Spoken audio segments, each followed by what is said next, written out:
So, good evening, ladies and gentlemen. My name is Martin Elliott. I'm currently the Provost of Gresham College. And I'm really pleased to welcome you to a full hall tonight at the college, and those of you who are watching online as well. This is, I think, a very important lecture that we're going to hear. The relationships between governments, commerce, and the people who do the work, who labor to create the wealth, often of the few, are contentious and discussed more and more as the gap between rich and poor widens again. Now, the public discourse towards exposure of those who are involved in earning money from slavery has emerged more and more in recent months, in recent years, towards their disgrace and demands for restitution. But the details of those relationships are often more complex, and somehow they kind of escaped the history that many of us were taught at school and later, and even that we can read about. Tonight, we are privileged to welcome back Professor Martin Daunton to put that right and to recalibrate the historical context of this difficult part of our history. But it's not entirely our history, I think, because as we were discussing just beforehand, slavery still exists. So please join me in welcoming Martin Daunton to give his lecture this evening.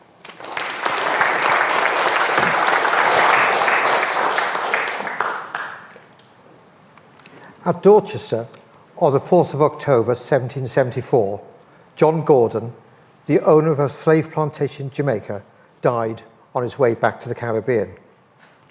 St. Peter's Church, where this memorial is currently located, recently applied to remove it, a request that collides with a policy of historic England to retain and explain. If that memorial were to be retained, explaining it would open up the entire complicated and emotive subject of slavery in the British Empire. How can we provide an explanation? The dangerous rebellion, which is referred to there, of 1760 in Jamaica, was Tacky's revolt. It occurred during the global battle with France in the 7 Years' War of 1756 to 1763, which took place across Europe, the Caribbean, North America, and India. The revolt in Jamaica should be seen as part of that wider global conflict. The abolitionists, who argued for the end of the slave trade and then slavery, portrayed the enslaved people as pleading for freedom, as in the medallion produced by Josiah Wedgwood in 1787, or the tomb of Charles James Fox of 1822 in Westminster Abbey. In reality, as the revolt of 1760 showed, slaves resisted and were active agents. In Tacky's revolt, in the revolt in Demerara in 1823, and again in Jamaica in 1831. Many slaves had been warriors in Africa and were skilled in bush or guerrilla warfare. This was politically uncomfortable for the abolitionists, who portrayed supplicant slaves to be rescued by paternalistic reformers. Well, slavery in the Caribbean was brutal. The disease environment was challenging, and labor in sugar cultivation, as shown here, was harsh, especially in preparing the ground for planting. The overseers on slave plantations maximized production by driving the slaves. One observer remarked, and I quote, "He heard many of the overseers say, 'I have made my employer 20, 30, 40 more hogsheads of sugar per year than any of my predecessors ever did. Though I have killed 30 or 40 Negroes per year more, their produce has been more than adequate.'" Well, the disease environment and that behavior meant that the death rate was higher than the births. That's the death rate there, there's the births. And if we take one plantation, the Mesopotamia estate in Jamaica, between 1762 and 1789, its total enslaved population grew by 31, but only by buying from Africa 160 slaves. Unlike in North America, the slave population did not reproduce itself in the Caribbean. So you needed to have continued slave trade from across the Atlantic, as shown here in the Slave Voyages database. And the peak of the British slave trade was in the third quarter of the 18th century, about 832,000 enslaved people carried. After the abolition of the slave trade in 1807, it was the Portuguese and the Brazilians who were taking over the bulk of the trade. So it continued right through into the mid-19th century. Of the slaves leaving in British ships, about 272,000 went to Jamaica, the area I've just been concentrating upon. So during that peak period of 1751 to 75, the British ships carried about 43% of all slaves crossing the Atlantic. So where did the slaves come from? How were they taken into captivity? And there we need to look at what was happening in West Africa. In the 16th, 17th century, there were great empires in the northern part of Africa, in the Sahel area, like the Mali. We know the great forts at Timbuktu. They broke down in the 17th century and were replaced by smaller kingdoms, centralized states. And they were linked to the Atlantic trade. They were monetized and militarized. They received currency from overseas in the form of cowrie shells, of copper ingots, of iron ingots, and cloth. These were all used as forms of currency. But they were soft currency, unlike the hard gold currency, which they were exporting overseas. These soft currencies within West Africa depreciated as against what was going out, the hard gold. And that creates strains, and it also leads then to both the development of commerce and enslaved people being sent overseas to compensate for that depreciation. So we need to understand the ways in which these centralized states were then building up powerful armies. They were themselves building up revenues from this trade. They become more militarized, and the warfare produces more captives, which go into the Atlantic slave trade. They secure arms, these militarized states, from the Europeans. It was estimated that by 1730, about 180,000 guns a year went into what were called the Gold and the Slave Coasts. The import of British goods, the import of the guns, the growth of the slave trade becomes a circle, if you will, contributing to the continued militarization of Africa. More slaves meant more guns, meant more war, meant more captives. It also meant, as I said earlier on, that many enslaved people had experience in warfare. And this is a very important point for the sense of insecurity of the white population in places such as Jamaica, where the white population was outnumbered about 9-1. How, against a military experienced slave workforce, which is about 90% of the population, did the white population maintain authority? And they did that in three ways. The first is that Jamaica was a garrison state, a garrison colony, with fortifications and a major naval station. This provided both external security against France and internal security against enslaved people.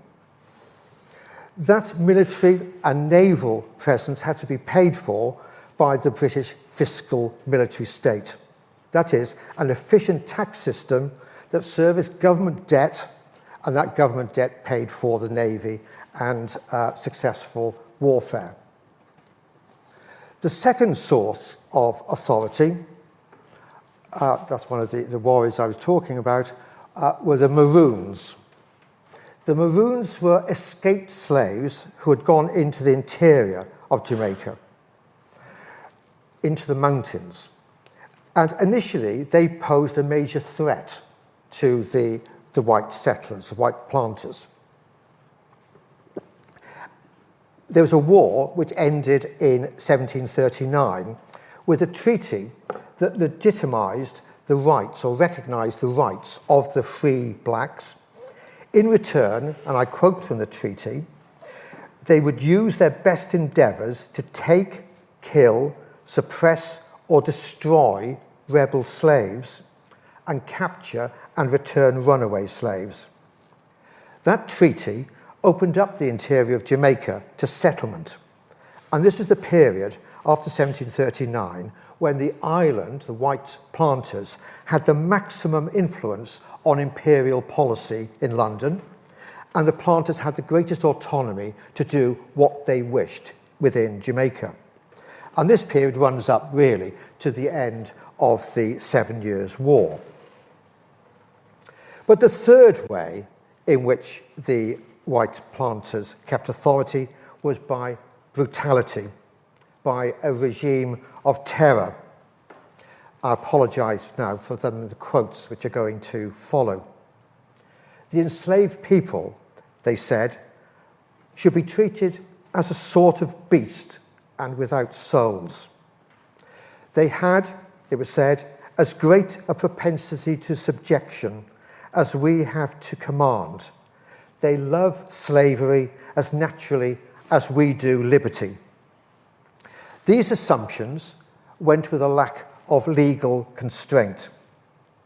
The diaries of one planter, Thomas Thistlewood, provide a detailed record of his sexual exploitation and brutal treatment of enslaved people, which makes for very difficult reading. He whipped enslaved people brutally, but not only that, I quote from the diary, he rubbed in salt pickle, lime juice, and pepper. He marked the bodies of enslaved people by slitting noses, cutting off ears. He put one man in an iron cage, I quote, gagged him, rubbed him with molasses, and exposed him naked to the flies all day and the mosquitoes all night. He demeaned and dehumanized the enslaved people. Thistlewood recorded of one slave, I quote, I gave him a moderate whipping, pickled him well, made Hector shit in his mouth, immediately put in a gag whilst his mouth was full, and made him wear it 4 or 5 hours. It was a regime of dehumanization and trauma which had consequences for British views of the planters in the Caribbean. As well as depending on a continued influence of enslaved people and a regime of brutality, the island also suffered from food insecurity and the risk of famine. Slaves produced high-value export crops, and planters grew little food. The West Indies therefore relied on imports from North America. Brian Edwards, a leading commentator on Jamaica in the 1790s, remarked, "It is true economy in the planter to buy provisions from others. The product of a single the product of a single acre of his cane fields will purchase more maize than can be raised in 5 times that extent of land, and besides pay the freight. This trade was important to the middle colonies and to New England. Their export to the West Indies allowed a trade deficit between them and Britain. John Adams, the future United States president, saw, and I quote, "The commerce of the West Indies is a part of the American system of commerce. They can neither do without us, nor we without them. The Creator has placed us upon the globe in such a situation that we have occasion for each other." That mutual alliance could also, of course, lead to precarity in the food supply and to the West Indies and to famine. Well, this is the context for Tacky's revolt of April 1760.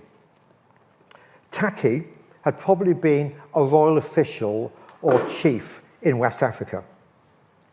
Although men of high status who were captured in warfare could sometimes be ransomed by their fellows, the price could be too high or the occasion was just not suitable.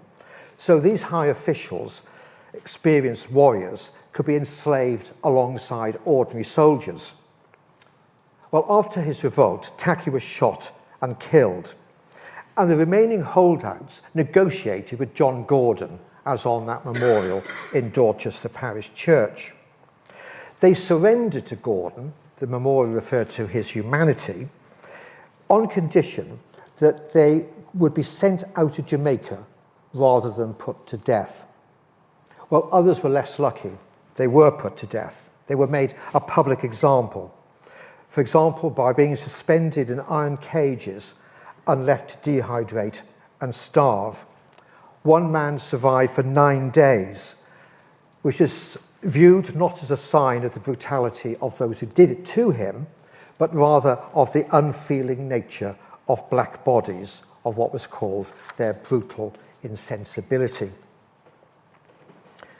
The defeat of Tacky was not the end of the matter.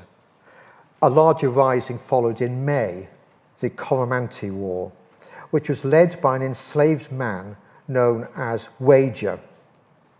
As far as we can tell, this man had been a leading official or warrior, possibly a Sante, in West Africa.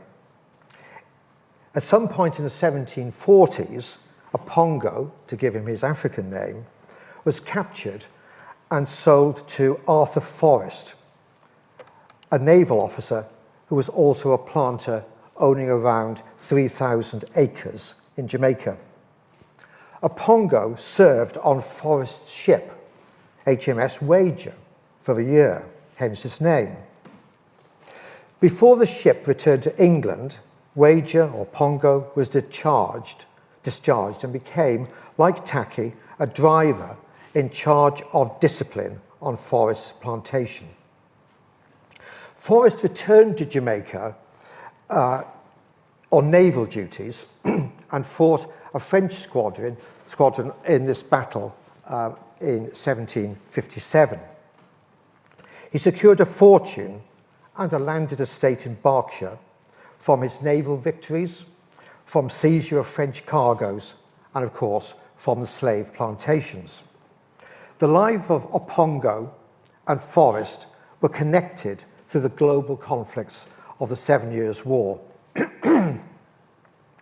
The rising of the Coromantee War started on Forest Plantation in Westmoreland Parish, a densely settled area of major plantations, including those of William Beckford, Lord Mayor of London, who defended the rights of the City of London and of English liberties against the Crown. And here he is in a statue in the Guildhall making his speech against George III to protect the freedoms of the City of London.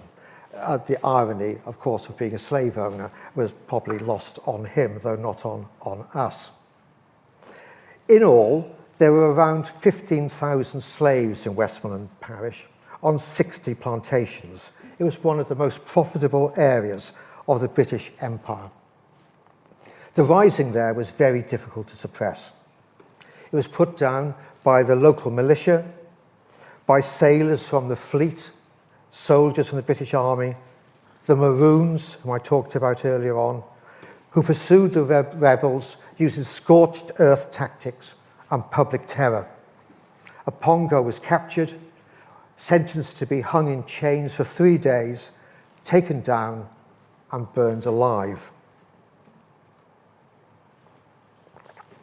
The success of the slave owners in putting down such uprisings showed that they could survive. It showed them that they did not need to fear the slaves. They could terrorize them. Rather than being suffering, paralyzed from fear of their precarious position, the defeat of these uprisings in 1760 emboldened them to use immediate and unrelenting application of terror combined with coercive, intrusive and expensive imperial and colonial interventions by the Navy and the Army. This resting upon high taxation, which is above the level that provoked rebellion in the War of Independence in North America. In North America, the imperial state was raising taxes to stop the settlers going across the Appalachians and leading to warfare with Native Americans.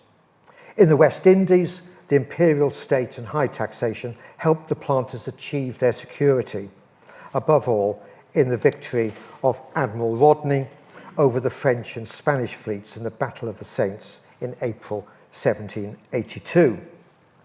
It was such successes which allowed the sugar colonies to prosper, reaching their peak from 7 years' war to the American Revolution.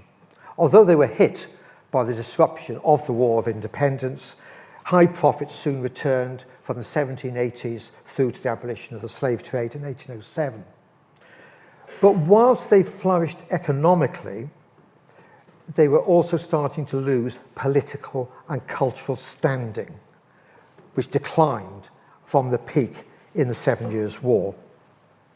Opponents in the metropole, in London, in the United Kingdom, saw the planters' way of life as degraded and debauched, as they were acting as cruel tyrants who had become un-British.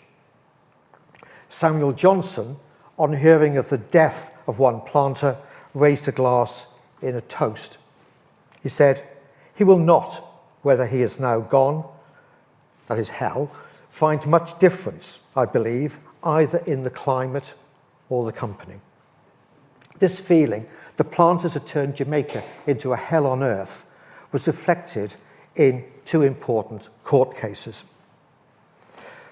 The first was the Somerset case of 1772. The case here was whether a slave could be returned to Jamaica from England. Lord Mansfield, the Chief Justice of King's Bench, argued, and I quote his judgment, that slavery is so odious that nothing can be suffered to support it but positive law. And since slavery had not been positively sanctioned in England by statute or common law, the slave could not be returned to Jamaica.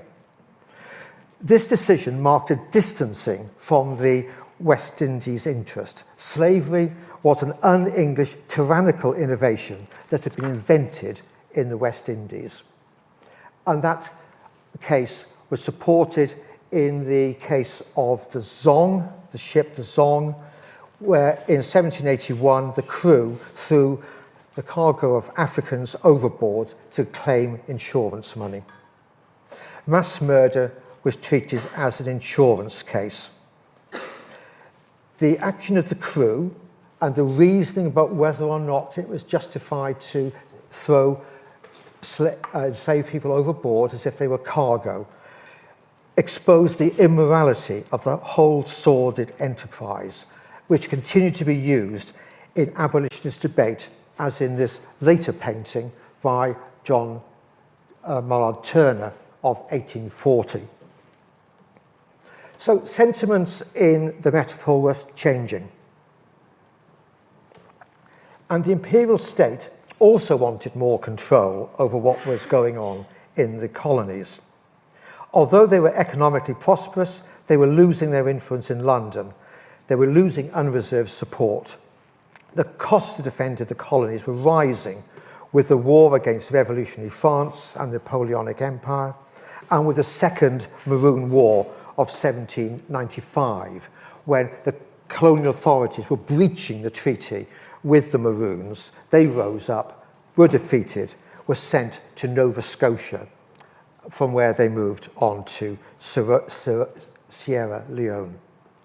So a change taking place here, the West Indies losing culturally and politically, remaining profitable, especially with the removal of competition from the prosperous French colony of Saint-Dominique with the war there in 1794. Pressure from legislation in British Parliament and self-interest did leave the slave owners, slave planters, to adopt a more prudent policy of what they called amelioration, tried to treat the slaves a bit better, knowing that when the slave trade ended, they could not rely upon bringing new men and women over the Atlantic. The idea there was that amelioration, though, could also delay the abolition of slavery itself, because if you ameliorate their conditions, perhaps there was less need to free them. So the argument continued to rumble on, and not rumble on, it carried on in a very, very bitter way until slavery was eventually abolished in an Act of Parliament in 1833.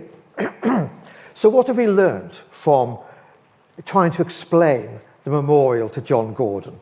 I think we've learned a number of things.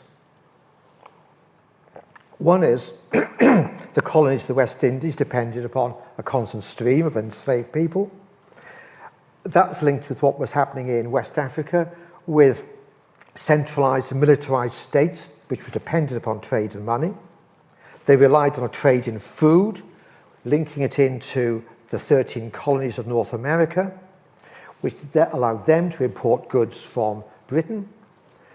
The produce of the coerced labour, sugar, tobacco and so on, was exported to Britain for consumption and re-export to Europe, which increased the trade of Britain. There was a major role of the Royal Navy, which was supported by a successful tax regime. That men like Forrest and Beckford accumulated major fortunes which they spent on landed estates and conspicuous consumption.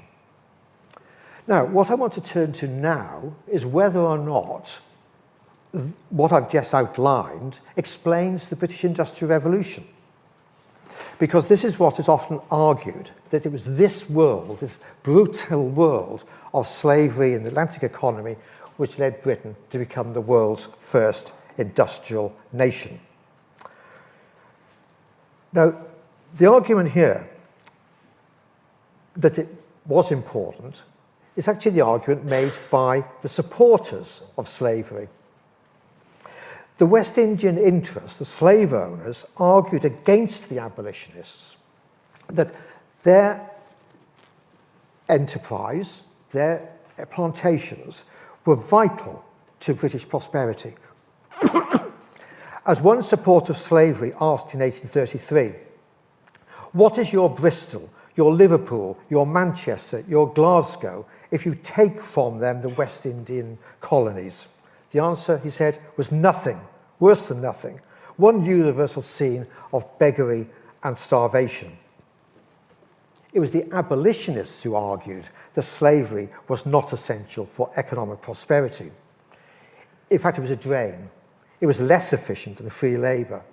The consumers at home were paying more for slave-produced West Indian sugar, protected by import duties against non-empire sugar, that the metropole was being taxed to pay for defence, as I was showing you with Admiral Rodney.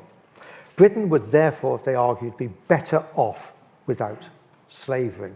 So that was the argument at the time. But now, politics have shifted.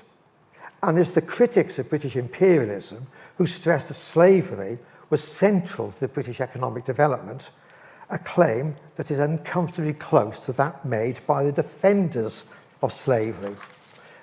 There's those debates which I now want to try and probe a little bit.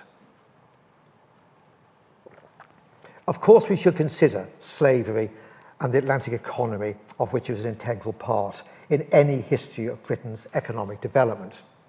Some commentators say that even talking about it is to traduce British history and shared identity. That, of course, is untrue. It was contested at the time, it remains contested, it is important. But was it really the major cause of industrialisation? The argument that is often put forward is that of Eric Williams, who wrote a book called Capitalism and Slavery in 1944. And here are some key quotes. He was careful. He said, it was one of the main streams of the accumulation of capital.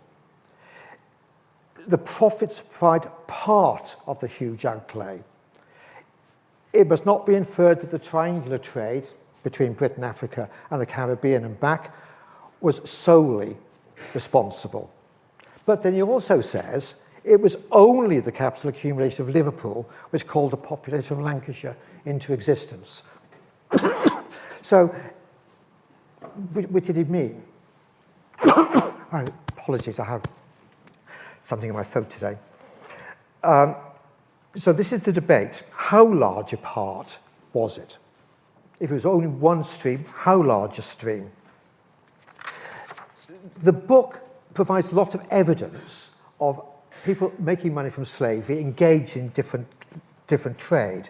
Thomas Hayward, a merchant in Liverpool, became a banker who worked in the Lancashire textile district. Anthony Bacon was engaged in the trade to the West Indies with iron and set up ironworks in South Wales. Lord Penrhyn developed the slate industry of North Wales, owned a slave plantation in Jamaica. You can see these links. So it was certainly part, but how important a part? When I was a student back in the late 1960s, this was not seen as a major part at all. But now it's returned as being perhaps the major part of British industrialisation. Above all, in the book by Joseph Inakori, Africans and the Industrial Revolution, in which he tries to provide quantitative measures of how important the West Indies, but also North American colonies and Brazil, enslaved Africans were to the development of the British economy. So he presents a powerful case. Let me just outline it very quickly. Successful industrialisation required exports. Britain, he said, went for import substitution industrialisation. It replaced imports of Asian textiles, which I talked about in my last lecture. It then exports overseas with aggressive export promotion. That's within the Atlantic economy. The growth of international trade rests upon the Atlantic world, which there was like a common market providing specialisation of enslaved people producing these goods.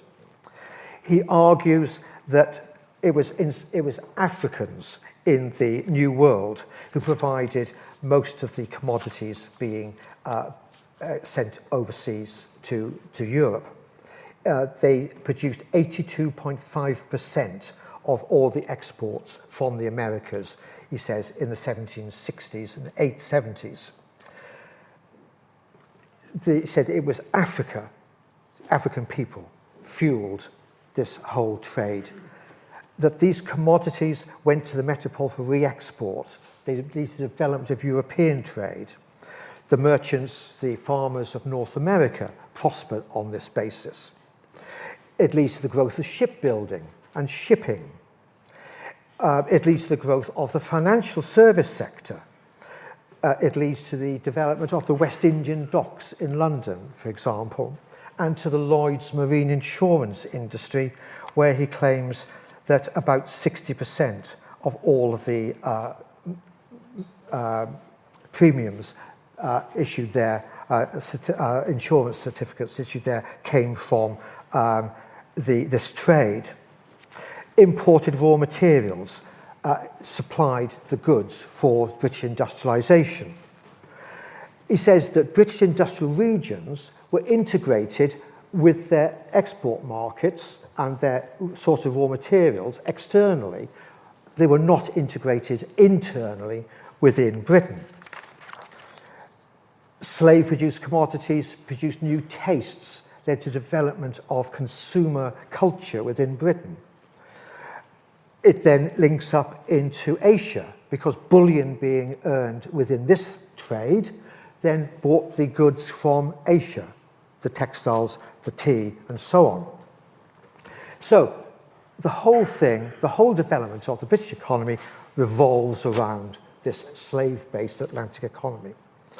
Now, it's right to put that back at the centre of the picture, but there's also a danger of going too far, of exaggerating, and that has actually entered into public discourse. What I want to do now is try and probe a bit at just how important this was. It was important. It was wrong when I was a student back in the 1960s not to talk about it, but equally, one can exaggerate. So the first question is, what did slave traders and the owners of slave plantations do with their profits? It's not necessarily the case that profits from slavery and the wider Atlantic economy were invested in industry. We need to know, how did these people consume and invest compared with individuals in other trades? Many of them spent their money upon waste, building Fonthill Abbey, the heir of William Beckford. It fell down. It bankrupted him. So it's not necessarily the case that the money goes into industry. It could, in fact, go into landed estates more than anything. And the major survey of who was compensated at the time of the abolition of slavery finds, and I quote, it was predominantly Tory Anglicans who received the money. Large-scale slave ownership permeated sections of the Anglican rural gentry class. That is true of two major slave planters. I've just mentioned them briefly. One is Simon Taylor, who was the richest slave owner in Jamaica. He had several children by slave mistresses, to use a euphemism. His heir was his brother John, who was a member of the Society of Dilettanti, was notorious for being a spendthrift, to the horror of his brother Simon. He died. The money all went to Simon's nephew, who also died. It went then to the niece, who married a spendthrift called George, who spent his time hanging around with William IV, spending it on fine art and building a landed estate in Wiltshire. That family disappeared. That was not true of the Lascelles family of Harwood House, who built up a major aristocratic fortune. They were not initially slave owners or planters. They were merchants and financiers. But in the 1770s, when the War of Independence in America led to bankruptcy by states, they acquired the estates. So they became slave owners almost by happenstance. They owned about 3,000 slaves. The fortune went to two brothers. One ran the business, one built the estate. Neither of them had children. It then went to a relative who became the Earl of Harwood in 1812. The fortune led to an aristocratic estate rather than industry. We then need to ask, which way did money flow? Money didn't only flow from the Caribbean to London or Glasgow or wherever. It could flow the other way. Merchants who prospered from that trade could, in fact, put their money into plantations. The money could be taken out rather than going into Lancashire. That was true, for example, of John Gladstone, a Liverpool merchant and property owner who didn't initially put his money into Lancashire industry. He put into sugar estates in Demerara. In 1833, he had about £300,000 invested there. but only £1,200 in shares in docks, canals and railways in Lancashire. So Stanley Engerman and David Eltis, two leading historians of the Atlantic economy of slavery, says that it's not clear which way the money was flowing. The Caribbean might have been generating much of the capital it needed itself, but it might also have been bringing money in from Britain. So which way round it goes needs to be carefully considered. The next point to make is, was the Atlantic economy large enough to be the prime mover? And this is the calculation of Engerman and Eltis, where they work out the value added in different sectors of the economy. And they suggest that West Indian sugar had a value added of £5.4 million in 1845, but look how big some of the other sectors were. That's only some of the other sectors. So their point here is that put it in perspective. And they said that if we think about it, it's true the Caribbean plantation production was growing at about 1% a year in the 18th century, compared with about 0.7% of the British economy. So it was growing compared with Britain. But they said it only meant it was growing from being the size of Rutland, the smallest English county, to Lancashire. So it's important, but not so important. And if we put it into perspective, the French Caribbean and the Spanish Caribbean was growing even more rapidly and becoming a larger share of their economies than was the case of Britain. So why didn't they have an industrial revolution if it all rests upon the Atlantic economy, is their point. So we're not denying that the Atlantic economy had a role, but we need to be careful. I think Eltis and Engerman actually go too far in minimising the role. I think that it was actually more important than they suggest. If you look at cotton textiles, well, that's a very important sector of the British Industrial Revolution. They say, well, actually raw cotton was not very valuable compared with the productivity of the workers at home in the factories. But of course, you wouldn't have had those workers at home in the factories if they didn't have supply of unlimited raw material coming in. So just be careful. My next point is, where did industry get its capital from to industrialise in Britain? Well, a point here is that even large cotton factories did not need much fixed capital. Most of what they needed was in the credit for securing raw materials and giving credit to consumers. So they didn't need much capital. And the capital that they needed could come from ploughing back their own profits, as in fact Eric Williams himself admitted. The initial capital to go into those mills could come from the so-called putting out merchants, the people who put out raw materials to the people working at home in small workshops or at home in the villages and the hills of the Pennines. So it could be ploughed back from that previous domestic system of production. Large sums of money, capital, were needed to sink deep coal mines. But where did that money come from? Landed aristocrats like the Earls of Marquesses of Bute in South Wales or the Londonderry estate in the northeast of England. So again, just be careful about where this money came from. Credit was important, but where does credit come from to buy raw materials, to supply credit to consumers? A lot of it comes from the agricultural districts. So East Anglia, after the harvest, has spare money. They send it down to London. London bankers sent it up to the bankers in Lancashire.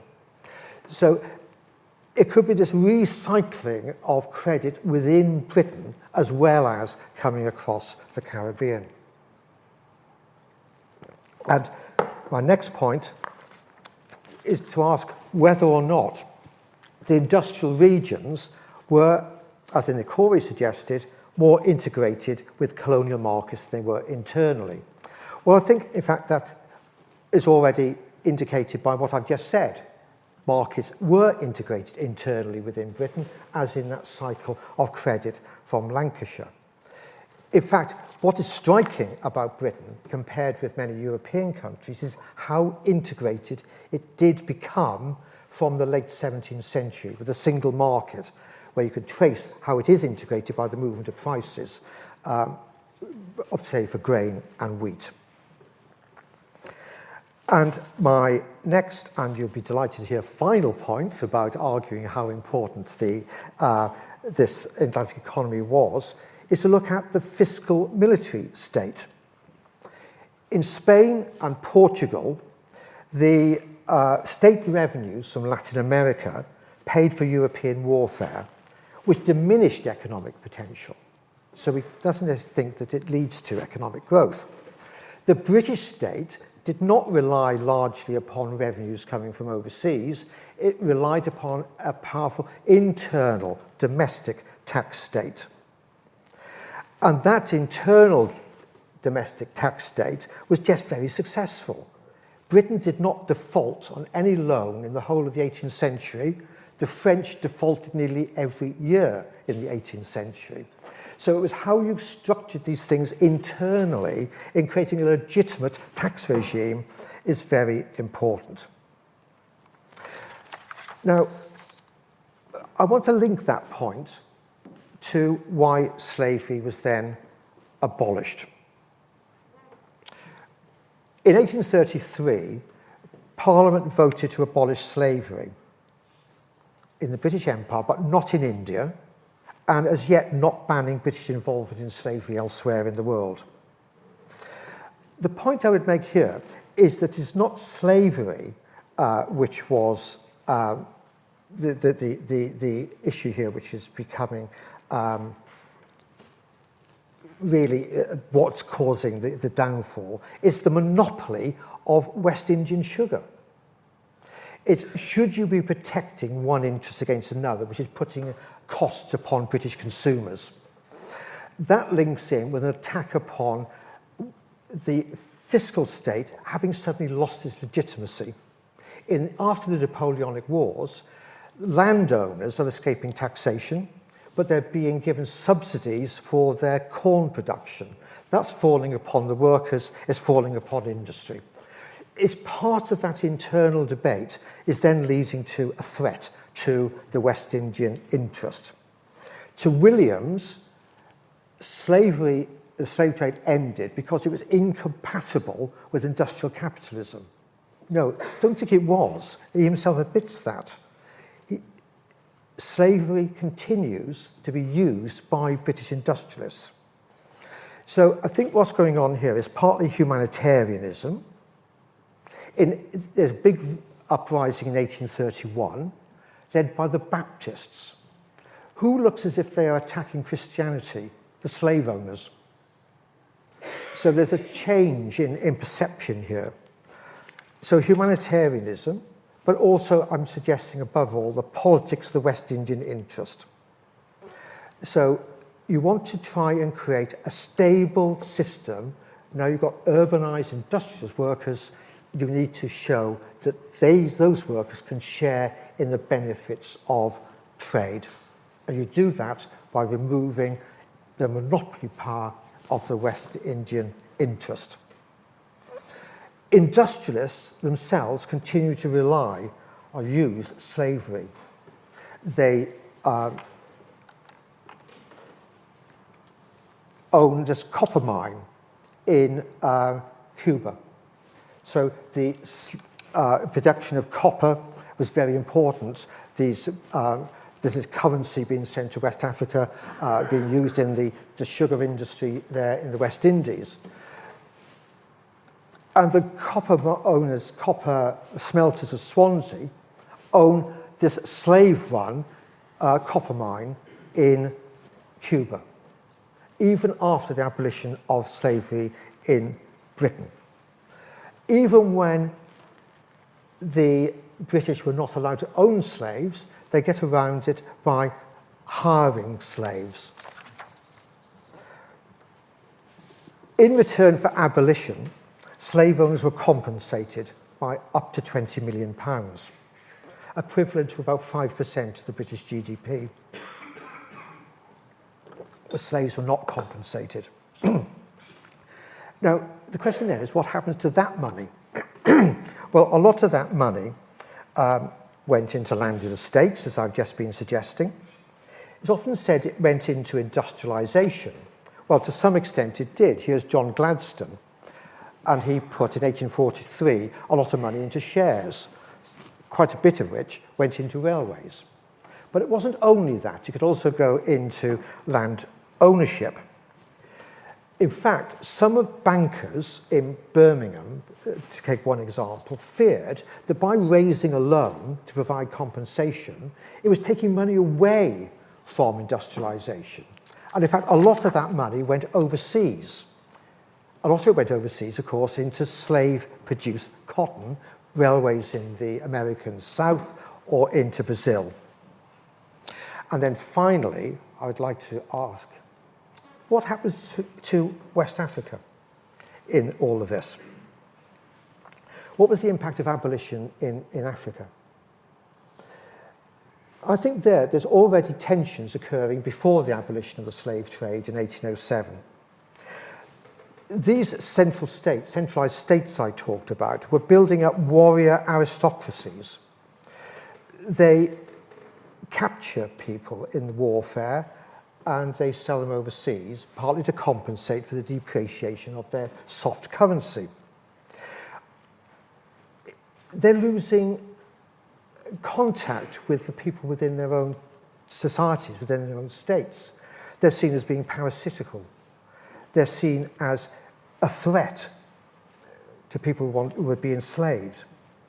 So these tyrannical warrior elites were already being challenged by local revolts, which actually link back to what is happening in things like Taki's revolt.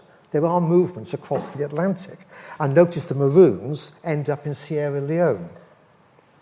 They're also then being threatened, these warrior elites, by the rise of Islam, because Islam did not approve of the transatlantic slave trade. Some states actually petitioned to keep slavery as the basis of their wealth, Dahomey, Asante. But they're being challenged now internally. There's also a change going on economically. West Africa had to produce food for slave voyages.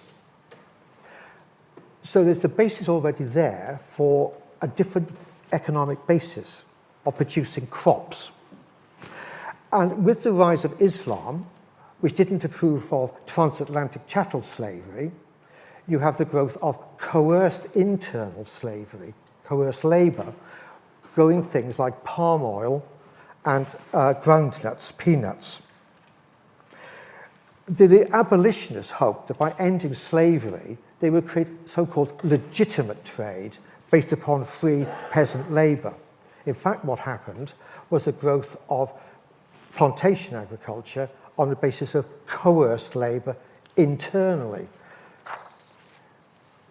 And that change could then also provide an opening for imperialism. By the middle of the 19th century, the major West African export was palm oil. So to take Liverpool, you move from people like John Gladstone profiting from slavery to William Lever and Port Sunlight, where his so-called legitimate commerce was based upon forced labour in the Congo. So to conclude, we do need to insert the slave economy into the history of Britain as part of a wider Atlantic economy, which includes other European empires and considers the impact on the economies of West Africa and the internal dynamics within West Africa. But in doing this, we should not overcompensate for past neglect. We need to look carefully at the details of the relative importance of the slave-based economy compared with other markets in Europe, in Asia, the source of raw materials, the sources of capital, the direction of investment of profits. To criticise anybody who tries to work through these arguments as somehow engaging in some sort of woke enterprise is to misunderstand British history. These issues were debated by contemporaries and deeply divided opinion then, as they do now. To say that analysis undermines our common heritage ignores the reality that our history has always been contested. And by the way, what happened to that memorial of John Gordon with which I started? Well, because it's in a church, it's not under a civil law, it's under ecclesiastical law. It's going to be taken down and moved to a museum.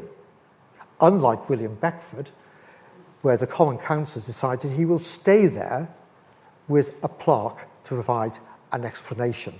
Well, as I suggested, there's a lot of explaining to do. Thank you.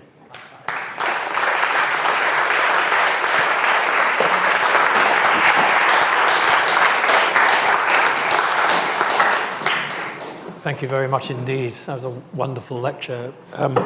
As ever, we have some questions coming in from abroad. The first one, though, is a statement with which I think we can, probably all of us in the hall, agree. Why isn't this lecture, and more like it, a compulsory part of state education in England? And I can only agree with that myself, I must say. Sure, yeah. There's a specific question from Adrian Leonard, who I suspect you might know the name of. Oh gosh, one of my PhD students, right. An expert on the marine insurance industry. Is Thistlewood's example representative of the treatment of enslaved peoples in Jamaican and British Caribbean plantations, or an outlier? So I couldn't quite... Sorry, yeah. It's my voice is going like yours. No, I'm hearing. Is Thistlewood's example representative of the treatment of enslaved peoples in Jamaica and British Caribbean, or an outlier? Well, that's difficult to know because, of course, it's a diary which he kept and it's been published. Royal Historical Society has an edition. And I anticipated that question to it, and I already worked out my answer, which is that partly he's recording his own behaviour, which might make one think of the case which we've all been horrified by about the police officer. He was obviously a serial sex offender. He recorded all of his offences. But he's also recording other people. So some of the quotes I had were not what he did, it's what other people did. And from Trevor Barnard, who has edited this work, he said the whole society was based upon a regime of terror, of intimidation, of dehumanization. So Thistlewood is probably an extreme case of what was a sort of normalized form of behavior there. And I think that it was that sort of comment of people like Samuel Johnson which entered into the perception of the British to think that these people, these white people in the Caribbean have become depraved. They're not like us. Let's open it to the floor. Any questions from the floor? Let's start here, first of all. I have two little points to ask you. First of all, in India, we didn't hear of slaves, but we heard of indented labor. Yeah. That's, is that, you classify that as slavery, or is it something different? You have indentured labour coming in Yes. with the end of slavery. So you bring in Indian labour. You have, but of course, you also have indentured labour before this, who are people who are from Britain going to serve as indentured servants in North America. But of course, at the end of the indenture, you have your freedom. It's the other thing you mentioned about Islam, but however, even after 1833, the slaves which were originally coming across the Sahara were now going in the opposite direction. So they were going to the Middle East. Yes, the table, the slave voyages figure I had up there earlier on showed some of that. In fact, it happens earlier as well as later. And the calculation by a recent scholar is that, here you see here, different scale. Calculation by one recent scholar is that coerced labour, as I called it, within Africa in the early 19th century well, in 1850, there was many slaves within Africa in those plantations as there were in the southern United States. Yeah, so you've got different things happening. You've got this movement here, but you've also got the enslaved people within Africa. Martin, what do you think the sum total of the stories that you've elucidated, this tale that you've elucidated, tell us about the morality of capitalism and commerce in the modern era? Well, there's an interesting question here about whether we should be thinking about what we're doing. I don't know if any of you saw Mary Beard on television about contested statues, where she pointed out that she watched Colston being taken down from his plinth in Bristol on her iPhone, which made her reflect, where were the parts of my iPhone produced by forced labour, perhaps in China? So we should all be aware of the morality of what we are doing. A good example of this contested heritage point I was talking about is the memorial of Rustat in Jesus College Chapel in Cambridge, slave trader. There, the church court decided to retain the statue. It's by Grinner and Gibbons. It's a very major work of art. But the reason the judge said for retaining it was it should be used to make students reflect upon the morality of their own behaviour, rather than taking down something to use as a display in the chapel to say, where did your trainers come from? Where did your iPhone come from? So I think what we should be asking is what people at this time are asking, what is the nature of legitimate trade? What is the nature of forced labour? Abolitionists wanted people to buy goods which were produced in fair ways. Of course, the problem there, as I pointed out, is what they consider to be legitimate trade, to use their phrase, could also be goods produced by coerced labour in William Lever's plantations in West Africa. So we should always be thinking about this, not just attacking the past for what they did, which we should contemplate and reflect upon, but also what we do.